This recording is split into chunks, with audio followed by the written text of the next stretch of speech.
Selamat datang di acara Beli yang Baik Sustainable Consumption and Production 2021.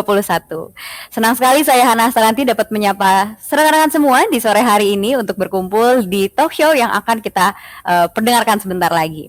Sebagai informasi, Beli yang Baik Sustainable Consumption and Production Expo 2021 merupakan platform yang menampilkan beragam inisiatif dan gagasan yang mencerminkan prinsip serta praktik produksi konsumsi berkelanjutan yang ada di Indonesia.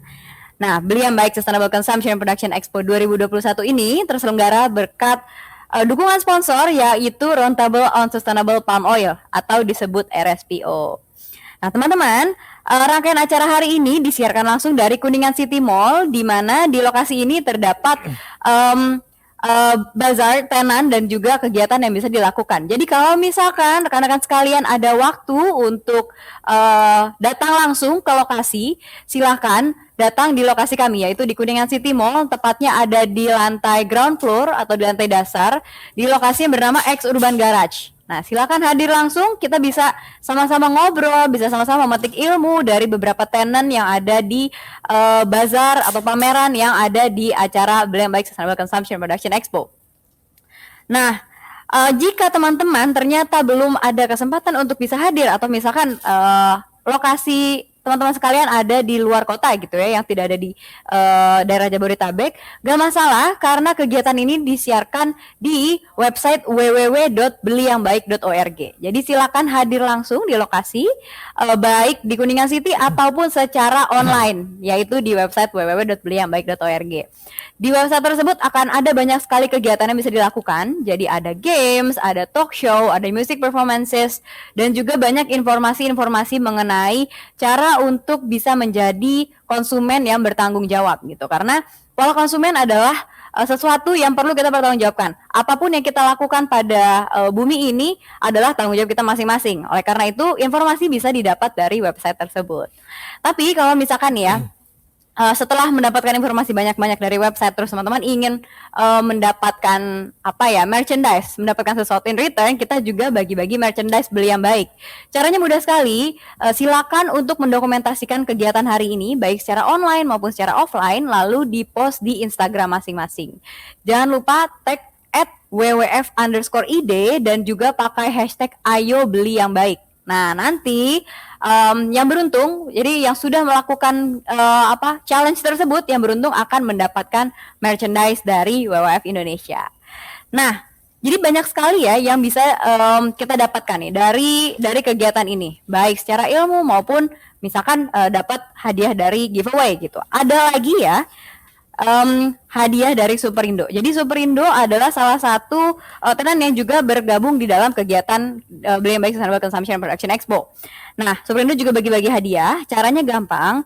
Teman-teman cukup datang ke lokasi di Kuningan City, lalu kunjungi minimum 3 booth offline. Jadi di sini ada beberapa booth yang menjual berbagai macam jasa ataupun barang yang ramah lingkungan gitu. Di sini bisa tanya-tanya langsung, bisa ngobrol-ngobrol sama penjaga booth, lalu jangan lupa selfie atau wavy gitu ya di depan boothnya, minimum 3, lalu tunjukkan foto-foto tersebut ke boothnya Superindo. Nanti teman-teman akan mendapatkan diskon khusus untuk membeli produk-produk berkelanjutan yang dimiliki oleh Superindo. Begitu teman-teman. Nah, sebelum kita mulai acaranya, ada beberapa tata tertib acara ya yang harus kita sepakati bersama. Nah, yang pertama adalah untuk teman-teman yang sudah bergabung di Zoom, silakan untuk mengganti display name dengan nama lengkap. Hal ini untuk memudahkan narasumber untuk membaca pertanyaan dari siapa dan ditujukan kepada siapa. Lalu yang kedua, selama acara berlangsung, Anda tidak diperkenankan untuk menyalakan mikrofon dan juga kamera. Jadi mohon maaf, silakan menonaktifkan atau memute mikrofon dan kamera Anda. Lalu jika ada pertanyaan, karena kami sangat mengencourage teman-teman untuk bisa saling berinteraksi dengan narasumber yang akan membawakan materinya di siang hari ini, silakan bertanya melalui kolom Q&A yang ada di Zoom. Lokasinya ada di bawah, silakan nanti dicari bentuknya bubble, silakan ditanyakan di situ supaya nanti bisa ditanyakan langsung pada narasumber yang akan memaparkan materinya. Kurang lebih seperti itu tata tertib yang harus disepakati bersama. Maka tanpa berlama-lama lagi, kita akan langsung masuk ke dalam talk show yang berjudul Journey to Sustainable Fashion by Jakarta Fashion Week dan Dewi, di mana sudah hadir di studio Bapak Subhan Hakim dari Jakarta Fashion Week dan Ibu Zornia Harisantoso juga dari Jakarta Fashion Week. Sebelumnya kita akan menyaksikan dulu tayangan berikut ini.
Halo, selamat sore. Selamat datang di Talk Show Journey to Sustainable Fashion, kolaborasi dari WWF, Jakarta Fashion Week, dan juga Dewi Magazine. Pada kesempatan yang istimewa ini, perkenankan saya, Subhan J. Hakim, mewakili Dewi Magazine, untuk memandu acara kali ini. Selama 60 menit ke depan, bersama-sama kita akan mengobrol dan juga berbagi cerita tentang kisah fashion brand dalam mengaplikasikan konsep sustainable fashion ke dalam brand mereka. Sebelumnya, izinkan saya untuk terlebih dahulu memperkenalkan para narasumber kita yang pada hari ini hadir. Yang pertama, yaitu ada Mbak Zornia Harisantoso, selaku Program Director dari Jakarta Fashion Week. Halo Mbak Zornia, apa kabar? Sore, Subhan, apa kabar juga? Kabar baik. Oke, lalu dari Zoom ada juga Mas Ari Seputra, selaku Founder dan juga Creative Director untuk Major Minor. Hai Mas Ari, apa kabar? Halo, apa kabar? Nama saya Ari Seputra, Creative Director dari Major Minor. Hai Mas Ari. Halo Mas Ari, sore. Dan Hai. Yang terakhir ada Mbak Sari Seputra yang kebetulan juga bertindak sebagai co-founder dari Major Minor. Hai Mbak Sari, apa kabar? Halo, apa kabar Sukan? Apa kabar Zornia? Selamat sore semuanya, apa kabar? Oke, senang sekali kita semua bisa berkumpul di kesempatan kali ini. Dan sebelum saya bertanya ke Mas Ari dan juga Mbak Sari, saya juga sebelumnya ingin bertanya dulu ke Mbak Zornia. Sustainable fashion itu kan sudah bisa dibilang isu yang belakangan ini terus-menerus disuarakan. Kalau dari Jakarta Fashion Week sendiri, sebenarnya gimana sih posisinya dalam melihat isu ini? Oke, terima kasih Subhan dan juga untuk teman-teman yang menyaksikan talk show sore hari ini. Jadi sebenarnya isu sustainable fashion itu dekat banget di hati di Jakarta Fashion Week dan merupakan cita-cita dari perjalanan panjang ya. Makanya jadi sebenarnya Journey to Sustainable Fashion itu juga bisa diterapkan di perjalanan JFW sebagai platform. Tapi sebagaimana kita tahu bahwa sustainable fashion itu adalah sebuah movement yang tidak hanya berhenti di soal desain yang ramah lingkungan atau dari eco-label, tapi juga sebuah proses panjang. Jadi ada desainnya, produksinya, dan juga distribusi sampai seterusnya. Nanti mungkin bisa dijelaskan lebih lanjut oleh Mbak Sari dan Mas Ari. Tapi juga gimana caranya kita mengubah sistem sehingga berkelanjutan. Makanya namanya sustainable fashion. Kalau di Jakarta Fashion Week sendiri sejauh ini ada dua cara yang kami berikan, yaitu pertama adalah soal awareness dan satu lagi juga encouragement. Awareness artinya bentuknya ada edukasi, ada kolaborasi, ada diskusi, dan itu juga tidak hanya dari desainer untuk masyarakat, tapi juga mungkin timbal balik gitu ya, dua arah gitu, mungkin dua arah atau multi arah malah gitu. Dan dari situ kami bentuknya macam-macam. Jadi kan namanya juga ada edukasi, diskusi. Kalau diskusi pastilah ada talk show, ada webinar. Seperti tahun lalu kami mengadakan webinar contohnya dengan Erasmus Hayes dari Belanda, ngomongin sustainable fashion dari sisi produsen, dari sisi desainer begitu. Terus beberapa tahun sebelumnya juga kami mengadakan kerjasama baik pemutaran film yang bertema sustainable fashion seperti The True Cost, atau juga diskusi dan juga dengan kerjasama dengan negara-negara sahabat yang memang sudah melakukan sustainable fashion di industri mereka.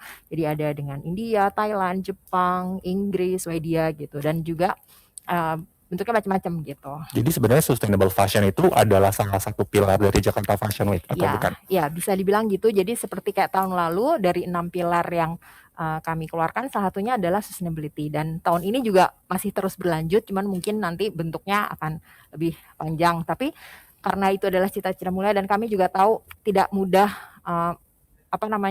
mengubah diri atau transisi dari yang biasa langsung menjadi sustainable berkelanjutan.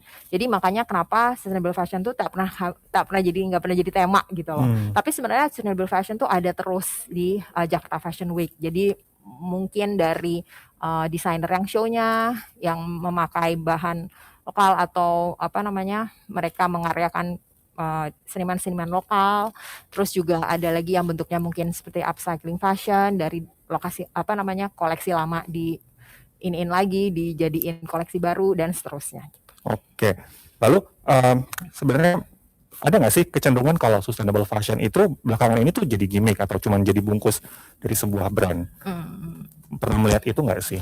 Oke, jadi sebenarnya kalau seperti kayak kita kan ada di expo yang judul besarnya adalah beli yang baik. Jadi beli yang baik salah satunya juga beli yang perlu, beli yang lokal. Tapi sebenarnya juga ingin mengajarkan konsumen untuk lebih bertanggung jawab, dan tentunya bukan hanya konsumen yang bertanggung jawab, tapi juga produsen yang bertanggung jawab. Dan kalau bertanggung jawab pasti kalau dia memakai embel-embel atau tagline sustainable fashion sebagai karyanya lah ya untuk marketingnya, mudah-mudahan aja sudah dipikirkan sih. Tapi mungkin ya karena kan sustainable fashion itu sangat luas, sangat rantainya juga panjang, termasuk juga sistem sosial yang harus diperbaiki dan segalanya. Tapi mungkin sebenarnya dia adalah bagian kecil dari sustainable fashion gitu. Mungkin dia sudah pakai yang lokal, dia sudah mengurangi sampah seperti gitu sih. Oke. Nah, ini juga menarik sih sebenarnya. Pembahasan ini juga kalau di Dewi secara editorial, kita tuh memang selalu membuat liputan terkait isu ini setiap tahunnya. Dan jujur agak menggemaskan karena hampir setiap tahun tuh isunya masih gini lagi nih, masih masalahnya masih ini. Istilahnya kita bisa dibilang agak membulat masalahnya di situ-situ lagi. Nah, tapi di sisi lain juga yang kita lihat banget adalah terutama tahun lalu itu isu ini istilahnya masih kayak bahasan hanya beberapa kelompok gitu. Kalau dari JFW sendiri sebenarnya ada nggak sih ide gimana caranya supaya isu ini bisa lebih enak dibahasnya, maksudnya lebih bisa diterima di semua kalangan masyarakat, lebih enak dicernanya oleh banyak orang ketimbang kalau misalkan kita ngomong jejak karbon, tapi mungkin orang juga banyak yang belum aware itu apa. Maksudnya ada nggak sih planning untuk melakukan hal seperti itu? Ya, tapi mungkin nggak khusus untuk misalnya untuk sustainable fashion gitu ya. Tapi sebenarnya kan kembali lagi ke misi kita apa. Yang pertama kan kayak awareness, encouragement, kita mengedukasi, dan kita juga tahu kalau edukasi itu nggak bisa instan gitu. Jadi harus pelan-pelan, dan juga itu memang tanggung jawab bersama. Jadi mungkin kalau desainernya juga udah mengeluarkan koleksi seperti itu, dan JFW mencourage-nya dengan banyak show dari desainer yang sudah menerapkan sustainable fashion gitu misalnya. Tapi konsumennya juga harus disadarkan gitu bahwa yang namanya sustainable fashion mungkin ada yang tidak semurah yang biasa mereka beli, terus juga cara belinya juga bagaimana gitu. Jadi sebenarnya itu adalah perjalanan panjang sih gitu. Tapi itu cita-cita JFW terus, tapi mungkin memang tidak dikeluarkan sebagai tagline atau sebagai marketing gimmick. Oke. Kalau tadi kita udah mendengar perspektif dari Mbak Zornia selaku salah satu pemangku kepentingan industri mode di tanah air, saya juga ingin mendengar nih dari Mas Ari dan juga Mbak Sari. Kalau saat ini sejauh apa sih Major Minor sebagai brand mengaplikasikan prinsip-prinsip sustainable fashion dalam perjalanannya? Mungkin bisa dibagikan kepada teman-teman yang hadir di sini semuanya. Mungkin bisa dari Mas Ari dulu. Oke. Dari saya, menurut saya sih seperti apa tadi Zornia bilang, bahwa perjalanannya tuh panjang untuk menjadi sustainable fashion. Jadi memang ada tahap-tahap yang kita mesti lalui, dan itu tidak mudah, dan itu harus dipikirkan terus perjalanan seperti apa. Di dalam hal ini Major Minor itu masih dalam tahap awal sebetulnya. Jadi di mana kita akan menerapkannya satu persatu, dan itu menjadi tanggung jawab kita untuk kedepannya. Nah, di sini kita tahun lalu kita launching brand yang namanya Sustainable Leisure Brand, yang namanya Everyday, di mana kita memikirkan itu dari mulai apa namanya, dari mulai kainnya sampai dengan packagingnya. Nanti ini mungkin akan diterangkan sama Sari yang lebih akan menjelaskan detailnya untuk mengenai apa itu yang dibikin sama apa everyday itu seperti apa. Cuman di sini kita juga bicara mengenai sustainable fashion itu dari style atau dari desain yang kita bikin. Kita melihat bahwa DNA daripada major minor itu selalu dengan gayanya dengan clean cut atau dengan asymmetrical, itu menjadi ciri khas. Dan ini membuat kita untuk membuat style ini supaya perempuan yang pakai baju kita tuh tidak overpowering, tidak tidak mendominating. Dia tuh lebih confident dengan pakai baju kita. Dan baju kita itu bisa dipakai berkali-kali. Ini juga part of the sustainable fashion ini di sini kita terapkan supaya dia bisa pakai baju ini berkali-kali, bisa dipakai berulang-ulang supaya juga secara consumption fabriknya juga lebih nggak buang-buang bahan gitu. Jadi kita arahnya sih ke situ sih menurut aku gitu. Oke, mungkin dari Mbak Sari.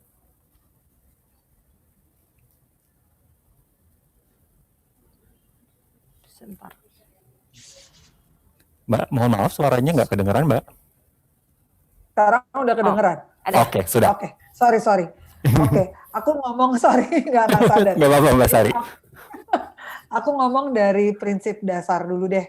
Prinsip dasar dari sustainable itu kan sebenarnya harus ada dari sincere intention dari diri kita sendiri sebagai desainer atau sebagai brand, bahwa kita punya interest untuk menjadi sustainable fashion brand kita. Iya kan? Kalau ada itu baru kita bisa karena dalam sustainable itu rangkaiannya panjang. Menurut aku dalam sustainable itu kan it's a long journey gitu ya for sustainable. Dan juga harus selalu ada kolaborasi. Kenapa aku bilang ada kolaborasi? Karena kita nggak mungkin, kita mesti melakukan ini collectively, nggak bisa sendiri. Pertama, desainer itu atau brand, kita punya brand, kita harus nggak cuman, kita nggak bisa bilang mengeducate, tapi menurut aku mengajak consumer kita, customer kita, komunitas kita untuk punya rasa responsibility dalam soal sustainable. Jadi kalau dia beli brand kita itu nggak hanya karena mereka suka, of course nomor satu mungkin mereka suka stylenya major minor gitu loh. Tapi mereka juga merasa bahwa major minor itu punya rasa tanggung jawab terhadap sustainable fashion. Nah kalau kita sampai ke perjalanan, kan untuk menuju ke perjalanan itu panjang ya, nggak bisa cuman langsung sekejap gitu loh. Makanya tadi kayak Ari ngomong soal style. Jadi sustainable itu menurut aku orang sering fokus hanya di fabric aja gitu loh. Bahwa eco-friendly fabric bisa jadi sustainable. Padahal secara style ya tadi kayak Ari bilang, kita kebetulan banget DNA dari major minor itu kan memang clothing-nya bukan over dominating kan style-nya. Iya kan? Gitu loh, personality orangnya masih kelihatan. Jadi kalau dengan kayak gitu kan arti nggak juga overpowering gitu loh. Nah jadi dengan sendirinya kan overconsumption juga akhirnya lebih nggak berlebihan kan. Jadi orang nggak beli baju, aduh habis pakai baju ini sekali, nanti nggak mungkin pakai baju ini lagi sekali lagi, at least mesti setahun lagi misalnya. Iya nggak? Itu kan, itu kan salah satu dalam sustainable fashion tuh menurut aku sih berhubungan banget ya. Masa Jadi pakai yang memang lebih itu kan panjang ya? ya dalam jangka yang lebih panjang gitu loh.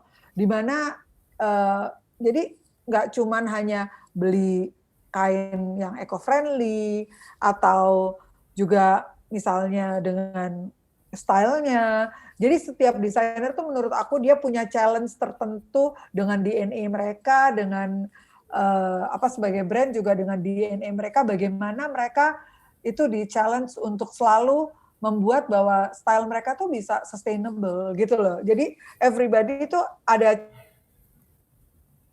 sendiri-sendiri tuh menurut aku ya, menurut sudut pandang aku seperti itu gitu loh. Jadi kita tuh nggak cuman hanya dari fabric, tapi kita juga tahu dari mana kita, salah satunya adalah juga kayak tadi Zornia ngomong bahwa jangan heran kalau sustainable produk itu kadang-kadang lebih mahal gitu, misalnya nggak se-reasonable another brand gitu loh. Sebenarnya bukan karena menjadi lebih mahal, karena rangkaian tadi. Kita kan mestinya tahu bahwa fiber itu dibikin di pabrik yang mana, bagaimana mereka men-treat cara production-nya, bagaimana mereka men-treat employee-nya.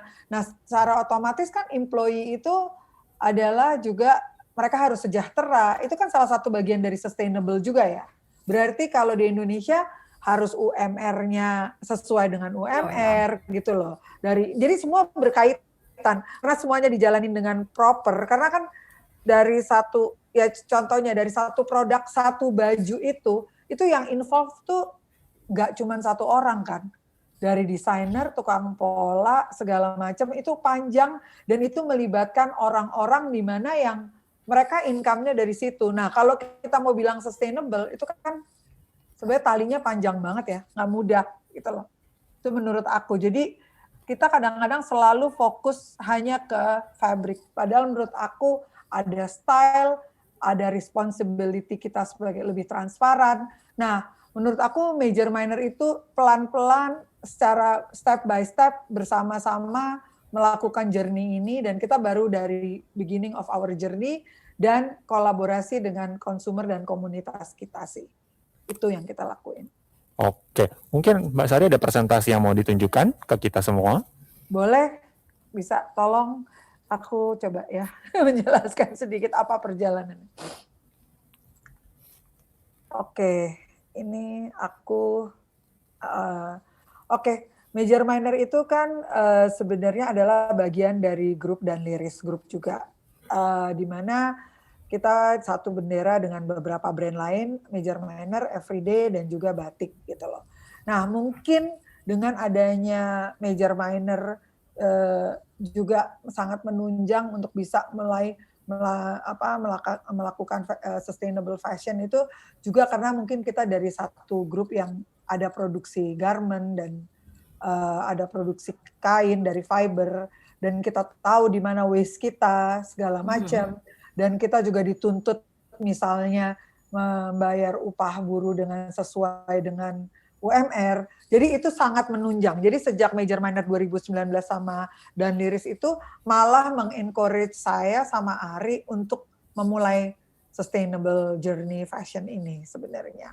Boleh nggak next for the ininya? Nah, salah satu yang baru kita kerjain sekarang ini, baru banget. Sebenarnya belum studio major minor. Nah, studio major minor ini belum buka sih hari ini gitu loh. Nanti udah masih in progress, udah ya tinggal dikit-dikit lah detailnya.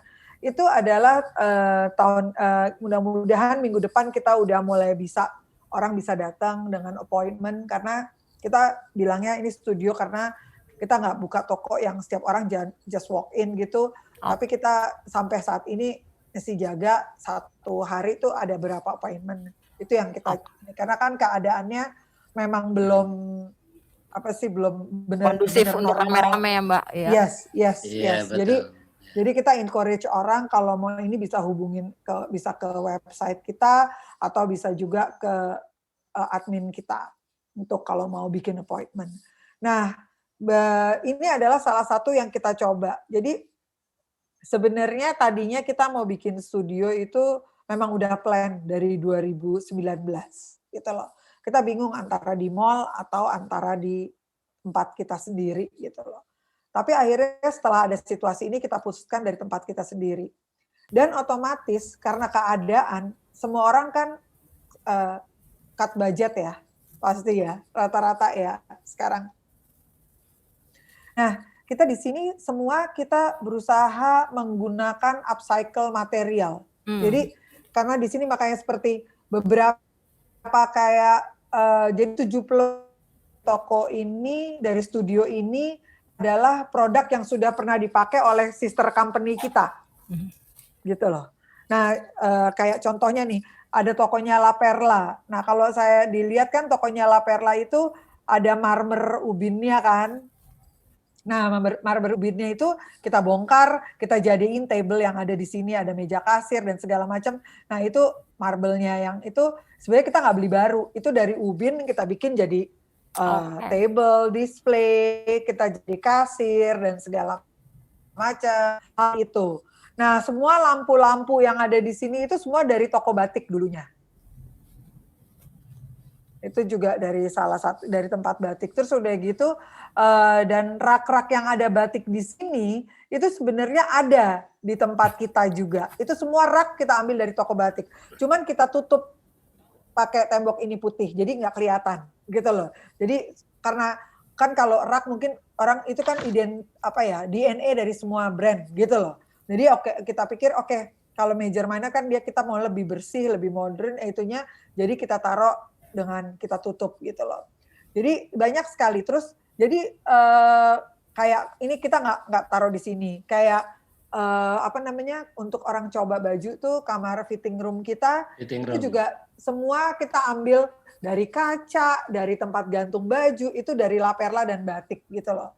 Sampai ruangan ini pun tadinya tegel yang dalam ruangan ini kan kita ganti. Tapi tegel ruangan ini masuk lagi ke dalam ke office kita. Jadi hampir semua kita pakai barang yang ada, 70% lah kurang lebih, ya mungkin 70% at least semua barang yang ada di situ adalah barang-barang yang pernah dipakai oleh sister company kita. Dan juga kita kolaborasi sama Alvin di sini, Alvin T untuk isi toko kita kayak furniture-nya segala macam. Karena Alvin kan banyak bekerja dengan rotan yang sustainable juga gitu loh. Jadi benar-benar we really put our thoughts and soul untuk bagaimana kita bermula dari kasarnya studio kita aja kita usahakan kita coba dengan upcycle material. Itu sih. Next. Mungkin Ari yang ini bisa jelasin. Oke, kalau yang ini dilihat di sini bahwa kalau kita lihat baju yang sebelah kiri itu adalah baju kita yang Spring Summer 2019. Lalu fabriknya itu, nah sekarang untuk di Resource 2021 kita berusaha menggunakan lagi, kita recycle lagi, kita buat lagi. Kita dengan bahan itu kita terjemahkan ke dalam koleksi Resort yang 21 ini, di mana kita juga kerjasama sama pengrajin embroidery. Kita aplikasikan embroidery-nya, kita pengrajinnya kita bina, lalu di situ juga aplikasi-aplikasi yang kita gunakan itu semua dari bahan-bahan yang sudah ada. Jadi kita berusaha menjadi dari koleksi ini sustainable fashion-nya tuh terlihat bahwa dari kita merecycle bahan yang sebelumnya ada dan kerjasama sama pengrajin embroidery gitu. Oke.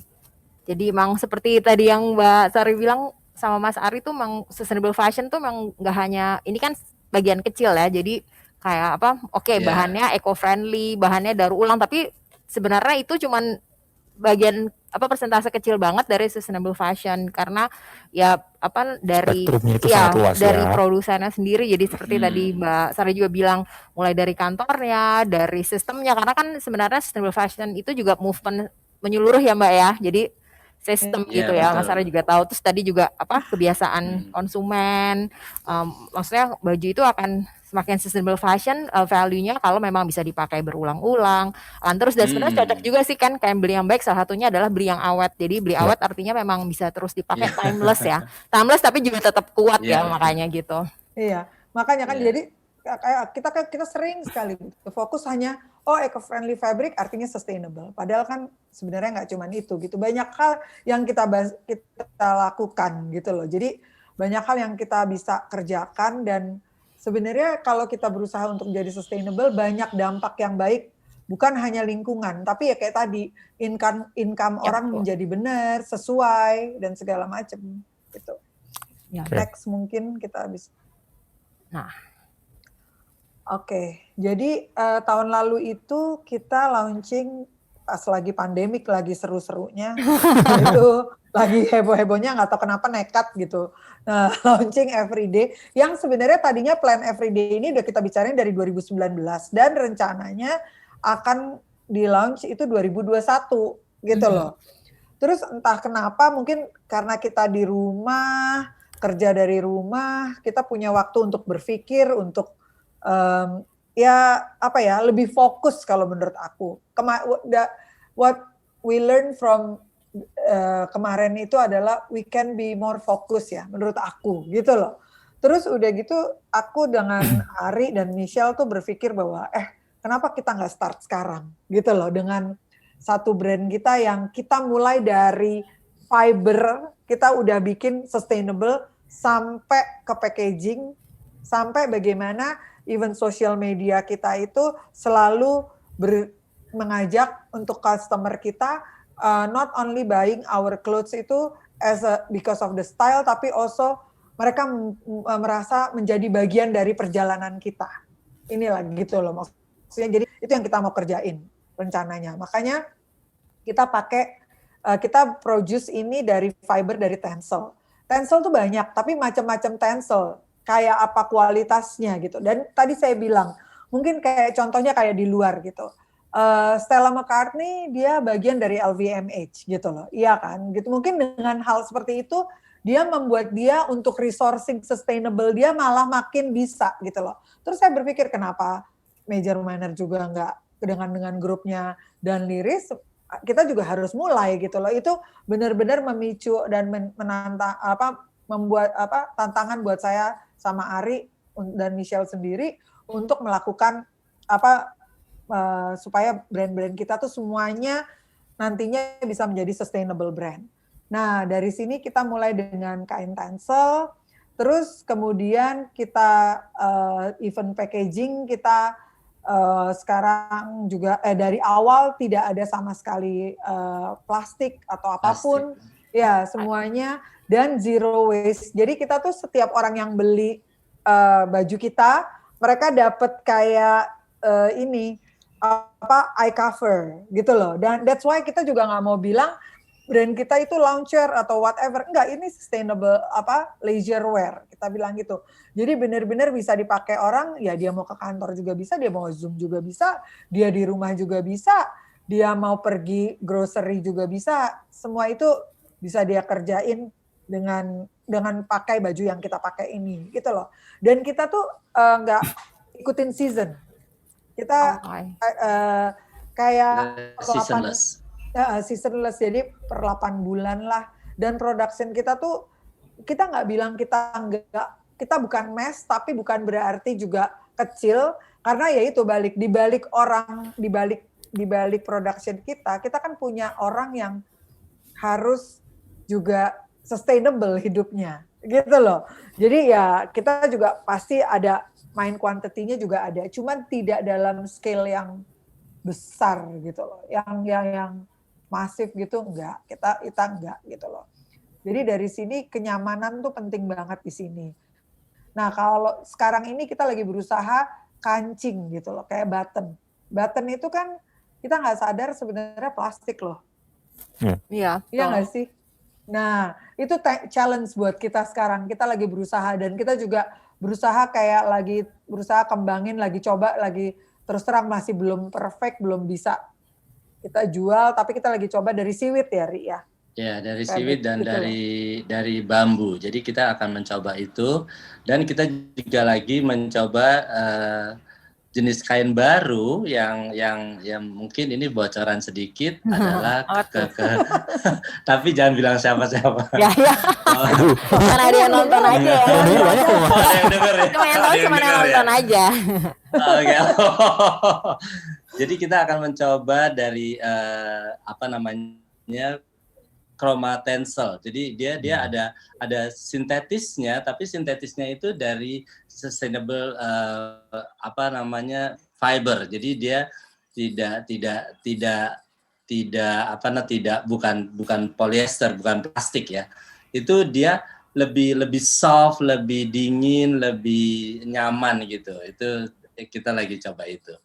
Dan beberapa hal yang memang trial errornya tuh untuk menjadi sustainable fabric yang dari Dundee Rich Group itu melalui jalan panjang, di mana nggak bisa tesnya nggak bisa gitu aja. Dari pengetesan pertama itu nanti jenisnya jadi agak sedikit berbulu, kita mesti tes lagi. Nanti pas di print dia nggak bisa jadi buluk atau warnanya jadi pudar. Nah itu prosesnya tuh untuk menjadi sustainable tuh sangat panjang banget sampai kita ngeliatnya, aduh ini harus berhasil. Dan so far sih kita sudah menjalankan ada beberapa step yang udah kayak tadi Sari bilang, Tencel udah kita jalankan. Ini kita menuju ke Cotton Rayon. Cotton Rayon itu juga sustainable karena kita juga dari cottonnya kita dari grup yang kita ambil dari pembuatan cotton yang sustainable. Jadi itu sangat berguna banget untuk kedepannya, untuk brand-brand kita untuk menggunakan kain itu. Nah ini kita yang sudah berhasil udah berapa tahap nih, nanti pendengar atau pemeriksa sendiri kalau nanti mendapatkan kain itu bisa merasakan bahwa enaknya kain Tencel dan Cotton Rayon itu seperti apa. Oke.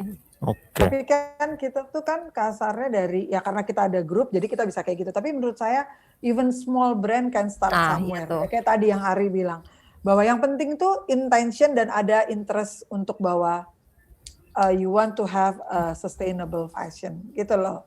Yang jadi jangan nunggu punya resource ya Mbak? Enggak bisa. Jadi karena itu aku bilang kayak style gitu, kita mulai pikirin bahwa kita kan senang kalau orang bilang I can wear, saya bisa pakai baju itu sebulan 2 kali 3 kali tapi I look good and confident. So it means berarti kan kita menahan overconsumption kan, secara nggak sadar gitu loh. Jadi makanya menurut saya setiap desainer itu harus mempertahankan DNA-nya. Mereka punya challenge sendiri-sendiri bagaimana mereka bisa menjadi sustainable. Itu sih menurut aku. Dan itu is a long journey dan journey kita tuh harus benar-benar sama-sama dengan another designer, sama dengan another komunitas kita, consumer kita. Kalau sampai mereka merasa consumer itu punya peranan dan pikiran bahwa saya mau beli karena ini sustainable, itu berarti visi kita nyampe. Itu sih menurut aku. Ya benar banget. It's about teamwork ya Sar ya. Iya, semuanya sih about teamwork ya. Nah, ini aku ada pertanyaan terkait dengan tadi pernyataan yang barusan Mbak Sari bilang. Sebenarnya sulit nggak sih memberikan pengertian kepada konsumen major minor kalau sebenarnya ini ada loh pilihan yang lebih baik gitu maksudnya. Ada nih kita udah bikin produk dengan bahan yang lebih oke dan lebih bagus gitu, lebih sustainable. Atau justru mereka malah kayak jadi reluctant dengan itu, atau justru jadi nolak, ini lebih mahal produk lo semenjak ini sustainable. Ada nggak sih reaksi dari konsumen itu? Gini, memperkenalkan itu udah nggak mudah menurut aku. That's why that is one of the challenge ya menurut aku. Karena ya itu orang masih tetap gini loh, style. Iya kan, nomor 1 yang mereka beli karena mereka suka, style dan kebutuhan. Iya kan, kebutuhan bahwa aku mau pergi ke A, maunya pakai baju begini, ini hal itu, iya kan. Tapi menurut aku small step adalah kita introducing aja ke mereka, gitu loh. Bahwa ada another option, ada ini gitu loh. Tapi kalau menurut aku dari 5 customer 2 nyampe aja itu udah bagus ya Mbak. Iya, 40% sangat menyenangkan. Karena artinya they can appreciate gimana kita memulai ini semua. Karena kan sooner or later produknya kalau bisa, karena kan gini, sustainable itu kan sekarang juga, maaf ya, di fashion juga jadi gimmick juga kan. Iya betul. Seperti tadi juga itu yang tadi kita mention juga tadi di awal. Iya, itu kan jadi gimmick gitu. Jadi nggak mudah juga. Memang jalannya ya kayak Ari bilang, dari prosesnya tuh susah banget gitu. Tapi kalau kita, makanya aku very simple kalau ngomong sama orang, kalau yang tanya, emang sustainable fashion tuh apa sih? Gitu ya. Mereka akan bilang, gini deh, aku sama temen selalu bilang, kalian bilang, aduh kok bajunya major minor kayak gitu aja, harganya misalnya, kan kalau kan orang nggak, misalnya kan gini, major minor kan clean cut-nya tuh kadang-kadang nggak ada sama sekali craftsmanship misalnya. benar-benar detail aja, tapi dari kain yang polos. Tapi mereka lupa bahwa kualitas kain itu adalah kalau kita punya good quality, kita punya good concept, itu kan jadi sustainable, akan kepake lama sebenarnya, iya kan, gitu loh. Jadi kita simpel aja jelasin, tahu nggak dari satu baju yang dipakai itu rangkaiannya panjang. Yang tadi aku bilang, ada seorang kepala tangga yang penjahit mungkin, atau yang bikin polanya, atau siapa, yang dimana dia adalah ada berapa anak muda, orang tua atau perempuan ataupun laki yang punya mimpi kayak kalian juga suatu hari, itu kan itu kan ada minimum wage-nya, iya kan, gitu loh. Terus ada orang tua yang mungkin umurnya sebentar lagi dia pensiun, mereka mau mesti menabung. Nah, itu kan semua harus kita akomodasi, harus kita support. Nah, sementara kita gitu, kita di Jakarta, udah pasti Jakarta sama Bekasi aja beda UMR, gitu loh. Nah, pernah nggak terpikir, aku bilang, kalau lu beli barang yang harganya murah, orang itu how they treat the employee. Contoh misalnya, iya kan, gitu. Aku nggak bilang semua orang harus gitu, tapi I think kita consciously mesti mulai mikir itu sih, menurut aku. Makanya aku bilang small step itu bisa menjadi journey kita, gitu loh. Jadi kalau sama temen aku bisa ngomong kayak gitu. Oke, itu lebih murah, tapi lu pernah terpikir bikin dari mana? Berapa? How come kalau lu mau bayar ini gitu? Ya kalau yang mikir terus gini, ya benar juga sih. Ya udah deh Sar, gue beli deh gitu. Loh, iya kan? Tapi karena menurut aku kita mulai dari lingkungan kita aja, keluarga kita, anak kita, gitu. Iya kan? Dari kakak, adik, family. Menurut aku itu. Kita nggak usah mimpi yang terlalu gimana. Dari teman. Nah, kalau ke customer ya kita kasih option, kita kasih ini. Makanya kalau di everyday tuh, dan major minor juga udah mulai. Jadi kayak kita tanya-tanya di Instastory, what do you think about sustainable? Have you ever kayak plastik dijadiin ini, jadi gini. I think that small step akan banyak membantu sekali untuk akhirnya sampai ke tujuan kita ini kan years ya. It take years. Gitu loh. Kalau kita mau bilang bahwa sustainable itu bukan gimmick lagi, gitu loh. Oke, setuju banget. Ini kali ini saya mau bertanya kepada masing-masing panelis di sini secara personal gitu. Ini berhubungan lagi nih dengan tadi yang barusan dibilang oleh Mbak Sari. Saat memutuskan untuk membeli sebuah baju, apakah sekarang dari masing-masing panelis jadi lebih aware untuk mempertanyakan asal-usul pakaian tersebut? Ya, in a way. Mungkin dari Mbak Zornia dulu. Kadang ya, kadang enggak ya. Saya masih dalam tahap menjadi konsumen yang bertanggung jawab ya. Tapi memang namanya manusia kadang-kadang ujung-ujungnya ini lebih murah atau apa ya. Tapi sekarang yang saya mulai adalah kalau bisa lokal kenapa enggak. Jadi lokal dulu gitu. Tapi nanti dari situ baru panjang ya lokalnya apakah dia udah bagus sebelum, tapi bukan nggak langsung dia sudah menerapkan sustainable fashion atau enggak ya gitu. Tapi awalnya sih dari lokal dulu sih gitu. Dan mungkin dari mana atau enggaknya ya juga sih gitu. Kayak misalnya apakah brand ini bertanggung jawab, brand ini gitu. Tapi kadang-kadang namanya juga, ini kalau saya sebagai konsumen kadang suka lupa ya, karena udah lihat. Ya? Tapi saya tadi kan juga udah jelaskan oleh Mbak Sari dan Mas Sari, emang kita ujung-ujungnya kan suka style duluan kan, gayanya duluan gitu sih. Tapi kalau memang misalnya ada opsi stylenya sama bagusnya, mungkin kalau ada yang luar dari ini, mungkin lokal dulu gitu. Nanti mungkin lokal juga mungkin ada pilihan lokal yang udah menerapkan lebih bagus atau enggak, mungkin yang lebih bagus tuh gitu. Tapi kadang-kadang namanya juga ini ya, ujung-ujungnya harga. Oke. Kalau Mbak Sari gimana? Aku setuju banget sama Zornia bilang tadi, kalau dia beli yang bawa buying lokal itu it's a small step for her but give a big impact. Kan artinya ya you can do a small step but give a big impact. Artinya paling enggak kita kasih lihat ke orang bahwa kita appreciate banget lokal. Sebelum bukan kita nggak appreciate ini, tapi kita bisa confident dengan pakai lokal. Nah itu it's a small step but it's a big impact menurut aku. Kalau aku juga ngaku kok masih sering dengan kebutuhan dan juga kadang-kadang style dulu. Itu benar, itu ya kita udah bertahun-tahun hidup kayak gitu, ya kan, gitu loh. Ya, nah terus terang untuk berubah. Iya, nggak mudah untuk berubah, dan terus terang aku ngaku memang honestly my wardrobe itu sekarang sejak ada major minor 70% isinya memang major minor. Jadi akhirnya itu ngaku beneran. Setiap hari kayak ini aku pakai juga baju major minorku yang udah 5-6 tahun yang lalu. Jadi bener itu, tapi aku dari dulu sebelum aku punya brand, my background kan nggak sama sekali nggak ada fashion ya sebenarnya. Aku selalu lihat quality. Quality is a very important. Makanya waktu kita bikin brand, aku itu selalu jadi pegangan aku. Choosing fabric, kerjaan yang neat, rapi, itu menjadi salah satu yang sangat faktor penting di aku. Jadi quality itu, of course kalau style otomatis lah. Kita kan we always buy something that we like. Itu automatically gitu loh.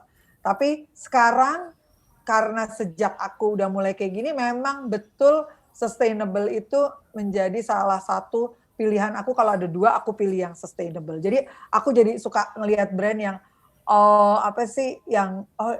jadi berusaha beli barang basic aku dari brand yang sustainable. Oke. Kalau dari Mas Ari seperti apa nih? Udah ngedesain sendiri. Kalau melihat dari aku sih sebetulnya ya itu kebalik lagi bahwa kita ngeliat stylenya seperti apa. Tapi aku juga merasa bahwa fabric itu penting banget. Aku nggak pernah tuh pakai baju-baju yang tiba-tiba dari polyester mengkilat-mengkilat gitu tuh, aku paling takut tuh. Jadi pasti mikirnya harus cottonnya mesti bagus, terus nyaman dipakainya, kualitasnya bagus, lalu stylenya tidak macam-macam, tidak berlebihan. Then I can wear like many times gitu. Itu bisa dipakai berkali-kali. Terusnya easy care gitu-gitu, itu penting banget gitu. Itu sampai dengan bukan produk baju aja, aku pakai seneng produk Indonesia, sampai produk-produk yang lain tuh juga. Mungkin kalau misalnya disebutin, misalnya aku seneng naik sepeda produk lokal. Nah, itu aku lagi seneng naik sepeda nih produk lokal, sementara orang naik brand luar, sementara aku naik brand lokal yang dibikin oleh pemuda kita dalam naungan UMKM. Nah, itu buat aku poin buat aku gitu, bahwa ini nggak kalah juga gitu dengan produk lokal gitu. Ya. Tapi tau gak, jadi sejak pandemi ini juga kita sebenarnya sedikit menerapkan sustainable fashion kan ya, Mas Ari, Mbak Sari, ya nggak sih? Jadi kan kita jadi jarang, karena kita di rumah, lebih banyak di rumah, jadi terus kita punya waktu untuk melihat lagi wardrobe kita, terus ternyata juga memang ada baju-baju yang tahan lama, yang ternyata nggak basi-basi gitu ya, tapi dulu mungkin nggak kepikiran karena ketutup sama yang lainnya gitu. Cluttering dan decluttering. Iya, decluttering itu ya. Iya, makanya kan sekarang kita kalau melihat lemari kita what I was thinking ya dulu beli baju. Beberapa baju kan yang buat apa gitu, kadang-kadang. Iya. Kalau aku sih pribadi secara beberapa tahun terakhir itu selalu melihat ini dari negara mana. Aku agak lebih galak di situ karena biasanya aku udah nandain negara-negara yang nasib pekerjanya serem gitu, misalkan mereka bekerja dalam kondisi buruk atau apa, itu biasanya aku biarpun itu bagus, biarpun itu aku suka, misalkan di high street, aku milih nggak beli karena kayak beli lokal dulu, ya, jadi prefer beli lokal kadang-kadang pada akhirnya. Oke. Ini juga tadi berkaitan dengan statementnya Mas Ari. Nah, tadi kan Mas Ari sempat sebut tuh kalau nggak mau pakai polyester. Sementara kan orang di luar sana tuh belum tahu nih polyester itu apaan sih, cotton itu apa sih, bedanya apa sih sebenarnya?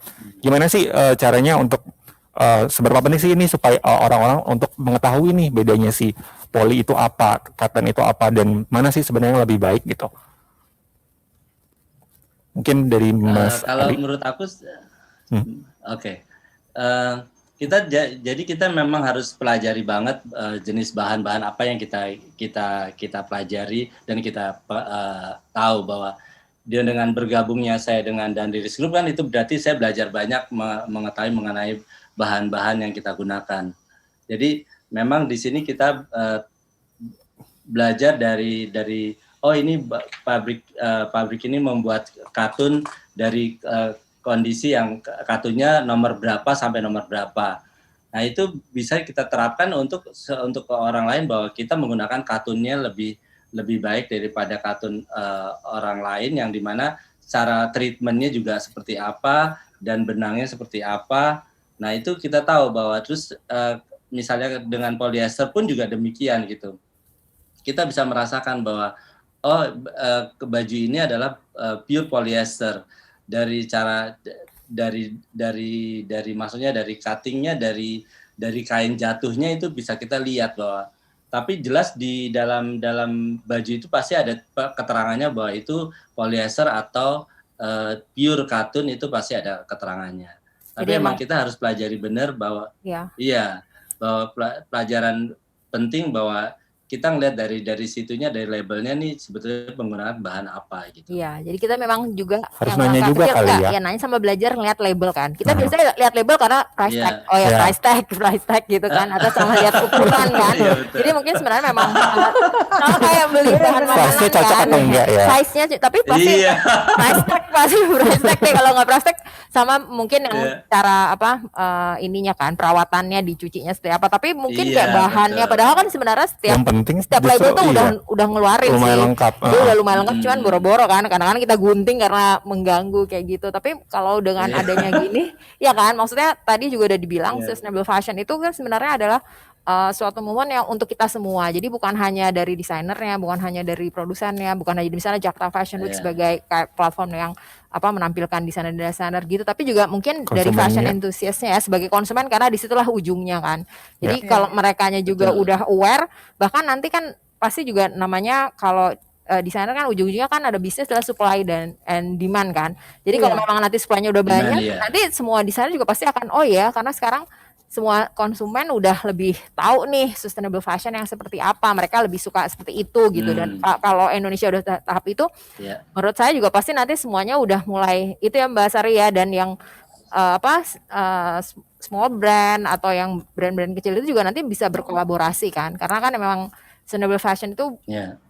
kayak nggak bisa sendirian. ya tugas Ya. kolektif lah ya Iya. gitu. Jadi harus bersama. Iya, itu kan panjang ya. Jadi kalau juga sekarang polyester itu kan sebenarnya semua sintetis semua kan, hampir. Tapi kan nggak gini. Major minor aja masih pakai kok polyester gitu loh. Kita nggak bilang nggak gitu ya. Cuman itu ada yang kita recycle lagi gitu. Kita mulai dengan small step gitu loh. Terus Ya.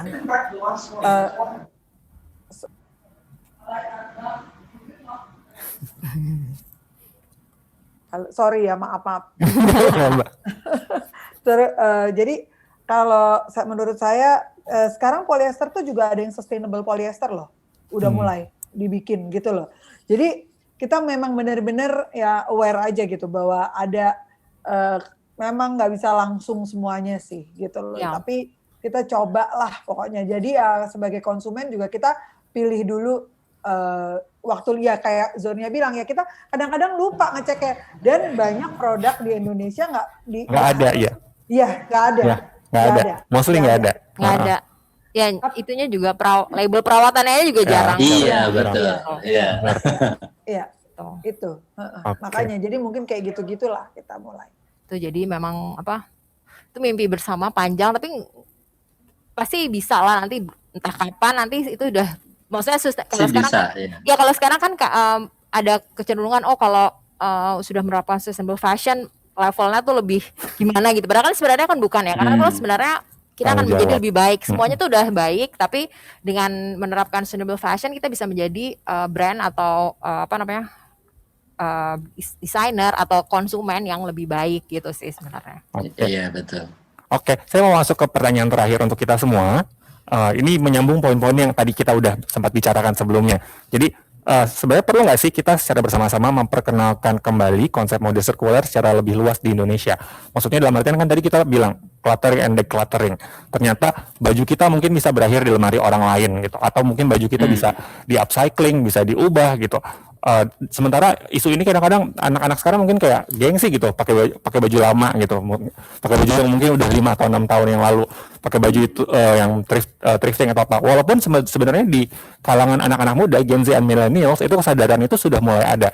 Apakah kita apa sih yang bisa kita lakukan nih dari JFW atau dari Dewi atau mungkin dari juga major minor, bisa nggak kita melakukan something untuk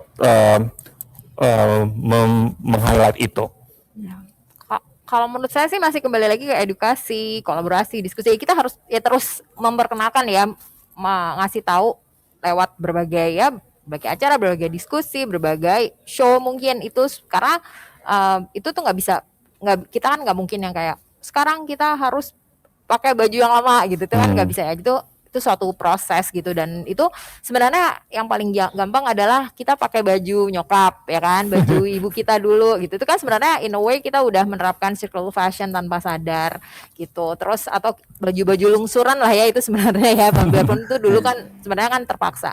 Tapi mungkin juga para pelaku fashion itu sekarang harus berpikir lebih cerdas lagi, karena kan pandemi kan udah beda ya. Kalau dulu kan misalnya apa baju vintage, baju pre-love apa semua ini. Tapi sekarang kan kita jadi mikir apa rangkaian jadi lebih panjang lagi nih, ini jadi ada kayak apa faktor eksternal lagi gitu. Tapi mungkin itu nggak bisa disebutkan sekarang ya, tapi itu bisa sih. Pasti ada solusinya sih kalau menurut saya. Oke, kalau dari Mas Ari atau Mbak Sari ada tambahan? Iya. Menurut aku sih kita ini dulu aja dari di dalam lingkungan kita sendiri aja. Misalnya lingkungan rumah dengan kita punya baju-baju yang lama, terus kita coba kayak saya sendiri, baju-baju saya tuh udah lama-lama banget, tapi saya senang pakainya lagi karena itu balik lagi bahwa saya senang membuli baju yang dari stylenya saya membayangkan bahwa oh ini saya bisa pakai akan lama, bisa berkali-kali akan aku gunakan untuk berapa kali ke depan gitu. Dan dengan itu aja produk yang lain juga sepatu, celana segala macam itu saya coba menerapkan itu. Dan itu saya tunjukin kepada anak-anak saya bahwa ini baju saya ini saya udah beli berapa tahun yang lalu dan saya masih gunakan. Dan itu juga kita coba menerapkan ke anak saya bahwa kalau kamu mau pakai baju ini juga boleh, tapi balik lagi bahwa how to maintain the collection-nya itu kita benar-benar harus menjaga supaya tetap rapi gitu. Jadi orang kalau mau pakai jadi juga awet ya. Iya, jadi awet. Ya dari mencucinya, dari menyimpannya, dari kita taruh di lemarinya, itu kita benar-benar kita rapihkan supaya orang anak atau orang lain kalau kita memberikan bahwa ini makin masih produknya udah lama tapi kok masih bagus ya. Nah, itu penting banget buat saya sih. Oke, kalau gitu. Oke, terima kasih untuk para panelis hari ini atas diskusi yang luar biasa ini. Jika saya boleh merangkum semuanya, para pemilik bisnis mode dan juga para pihak yang baru terjun ke industri mode, sebaiknya wajib menyadari dan mengaplikasikan prinsip-prinsip sustainable fashion sekecil apapun itu. Selain itu, memberikan informasi yang transparan soal produk fashion perlu dilakukan sebagai bentuk tanggung jawab kepada konsumen dan juga kepada bumi. Demikian talk show kolaborasi dari WWF, JFW, dan Dewi bersama Major Minor kali ini. Terima kasih Mas Ari dan Mbak Sari. Terima kasih Mbak Zonia. Terima kasih juga Subhan. Terima kasih semua Subhan. Terima kasih Zonia. Sama-sama Mas Ari, thank you juga Mas Ari. Silakan cek website jakartafashionweek.com dan dewimagazine.com untuk info-info seputar fashion lainnya. Sampai jumpa. Dadah, selamat sore, thank you. Sore.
Ya, terima kasih kepada Bapak Suban Hakim dan juga para narasumber yang sudah hadir di talk show mengenai Journey to Sustainable Fashion by Jakarta Fashion Week dan juga Majalah Dewi. Nah, teman-teman sesaat lagi kita akan memulai closing remarks, yaitu suatu rangkuman dari seluruh kegiatan selama 20 sampai 24 April 2021. Jadi jangan kemana-mana, tetap stay tune di Beli yang Baik Sustainable Consumption Production Expo 2021 dan sampai jumpa di sesi berikutnya. Bye.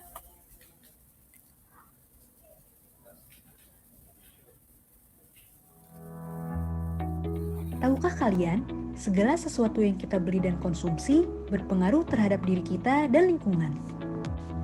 Saat ini, laut dan hutan kita semakin terancam keberlanjutannya akibat pembukaan lahan masif, aktivitas perikanan yang eksploitatif dan merusak, dan polusi sampah plastik. Hal ini didorong oleh konsumsi manusia yang terus meningkat terhadap sejumlah komoditas, termasuk komoditas turunan kayu, minyak kelapa sawit, seafood, dan plastik.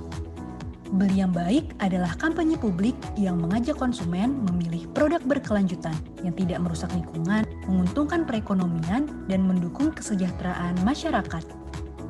Beli yang baik mendorongkan 6 aksi konsumsi bertanggung jawab, yaitu beli yang perlu, beli yang lokal, beli yang alami, beli yang awet, beli yang eco-label, dan mau dibawa kemana sampahnya. Beli yang baik Hybrid Expo diselenggarakan Yayasan WWF Indonesia untuk memperingati Hari Konsumen Nasional 20 April dan Hari Bumi 22 April dengan menampilkan berbagai inisiatif dan gagasan terkait konsumsi dan produksi berkelanjutan di Indonesia. Berbagai agenda kegiatan akan Anda temukan di Beli yang Baik Hybrid Expo, mulai dari pameran virtual dan non-virtual yang menampilkan beragam produk barang dan jasa, berbagai sesi informasi dan edukasi dengan pembuat kebijakan, pakar dan pelaku produksi dan konsumsi berkelanjutan, hingga agenda hiburan bersama artis-artis kesayangan. Expo ini juga akan memperkenalkan versi baru website Beli yang Baik, yang kini dilengkapi dengan rekomendasi produk-produk yang dinilai telah memenuhi kriteria minimum keberlanjutan. Beli yang Baik Hybrid Expo 20 hingga 24 April 2021. Hadir di kanal online melalui www.beliyangbaik.org dan secara langsung di Kuningan City, ground floor. Beli yang baik, karena yang baik bagi bumi, baik pula bagi kita.